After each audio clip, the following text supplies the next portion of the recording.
factors are factors that these organisms have that help them remain alive, even though you've got an immune system that's trying to destroy them.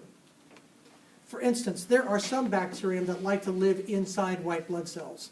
Do you guys agree that the white blood cells are the police cars of the body, right? Mm-hmm. So how good would that be if you were to hide in the trunk of the police car? They'd never find you there, right? They're looking everywhere, you're eating lunch in the police car. Not that I've tried it. Now we have to learn something called patterns of infection. We'll do this slide and we'll end at this slide. So we have what's called a mixed or polymicrobial infection. A lot of residents, for the first time, when they're treating patients, they think, oh, I know the name of the organism that's giving you the disease. And a lot of times it's 2 or 3 organisms that's causing that respiratory or that GI infection. So you have to understand a lot of times people have an infection based on several organisms, not just one. There's a primary infection. For instance, a thorn goes into the finger, right, from a rose bush. Thorn comes out, but now you've inoculated the finger beautifully, haven't you? Now the finger's red and throbbing. Now there's a red streak going up your arm, but still some people say, I think I'm okay.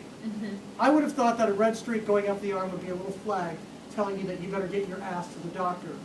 But then after their arm becomes tingling and now they've got a swollen arm, when they come to the doctor we say, guess what, you're septic.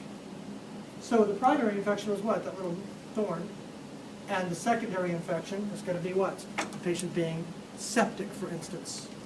Primary infection could be a sore throat. Secondary infection could be meningitis or a bacterial endocarditis. Acute infection, can you give me an example of an acute infection? Acute meaning what? Rapid onset.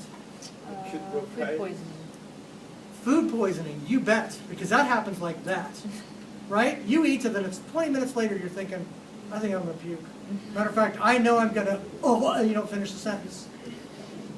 Right? Then whatever doesn't get ejected out of the stomach goes where? To the intestines? And then the intestines say, you're out of here. So that's pretty acute. Somebody said something else. Acute bronchitis.